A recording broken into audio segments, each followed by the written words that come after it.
Hello everyone, doing a prophecy alert today. Something big happened in the last yesterday, and I want to speak about it, that there was a coup in Sudan. Now how does that deal with us in prophecy? It deals specifically with the Ezekiel 38 and 39 war. I'll talk a little bit about it here, but if you want to see my video on the Ezekiel 38-39 war, you can find it here, and it'll tie in better understanding if you understand what the Ezekiel 38-39 war is.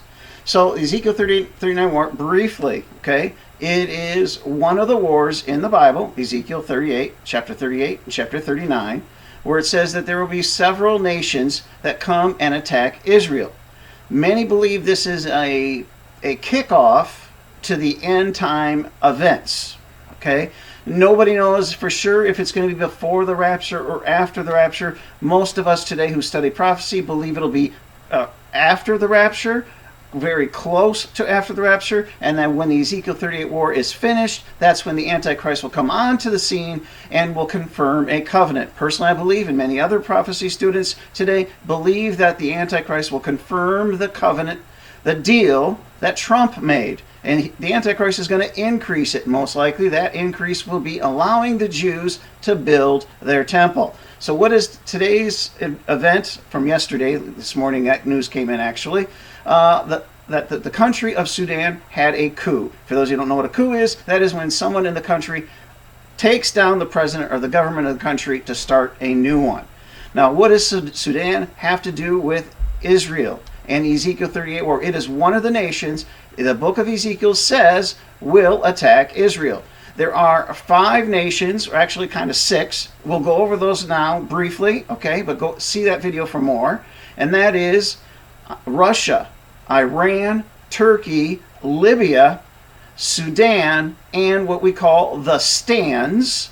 These are the Central Asian Muslim nations. I'll put a picture of that on the screen now.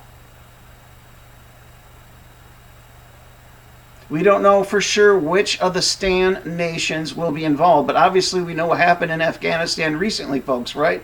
The United States pulled out, and there's a lot of chaos there. So Afghanistan might be one of the Stans involved in the Ezekiel 38 war.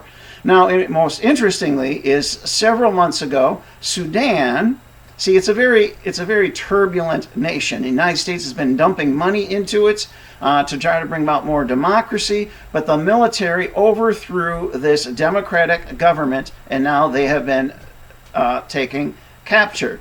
And the military is controlling the nation.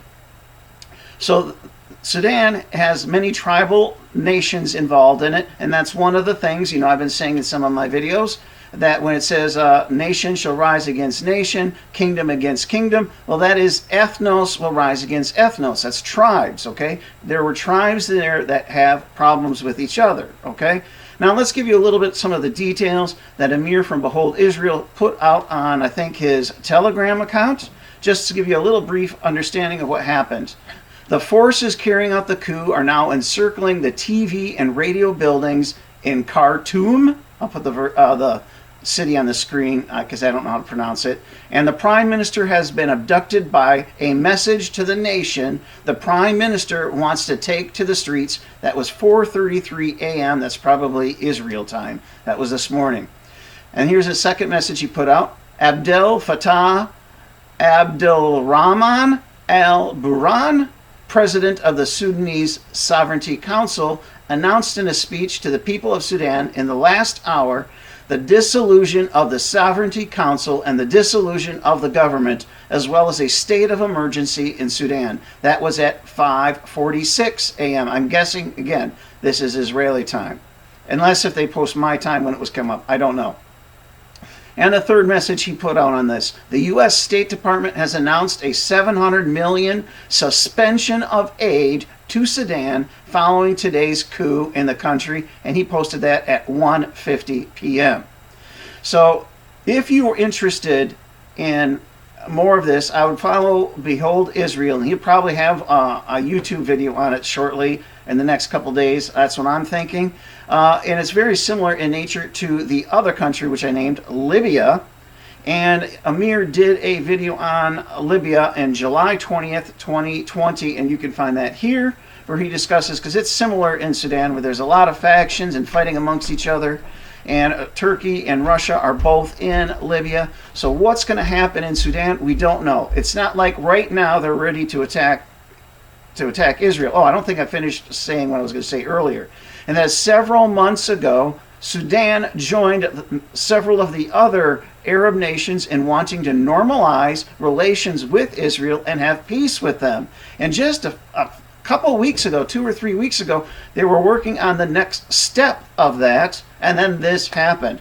So those of us in prophecy, students studying prophecy, realized that things were not clicking towards the Ezekiel 38 war if Sudan was going to have peace with Israel. So we knew something had to change. Well, this is that something. Sudan is no longer under control of its democratic government. Now, we can't say they're against Israel now, but they are in chaos. The military leader wants to bring unity to the nation, and that could come from Russia, probably, okay, or Turkey or Iran, we don't know. One of these nations, more than likely, or maybe more than one, are going to step in to bring stability, and then from there, they will do their attack on Israel again from the other countries we listed. Russia itself will probably attack from Syria, because that's what's really unique right now. In Syria, which is north of Israel, you have in that country Russia, Iran, and Turkey, all right there north of Israel, ready to attack when that occurs. Again, I'm not saying the Ezekiel 38 war is going to happen soon. In the next days or weeks, but I think we are on the precipice of this happening. All the nations that are going to be involved are now no longer direct allies to Israel. So we're just waiting for what's going to happen in Sudan. And also I want to read one scripture that we're also looking for, which may happen after the rapture, and that is Isaiah 17:1. The burden against Damascus, behold, Damascus is taken away from being a city, and it shall be a heap of ruins. Damascus is the capital of Syria. It will be completely destroyed according to Isaiah 17:1, and many of us believe that is what will trigger the Ezekiel 38 war. Once again, I highly recommend watching my Ezekiel 38-39 war for more of the details of its significance in end time events, and that will be today's prophecy alert. God bless. We'll talk to you soon, Lord willing. Keep your eyes up. Keep your eyes looking at what's going on in Sudan, and also keep watching Damascus. God bless, folks. Hope to see you soon, unless we're raptured first. God bless. Bye-bye.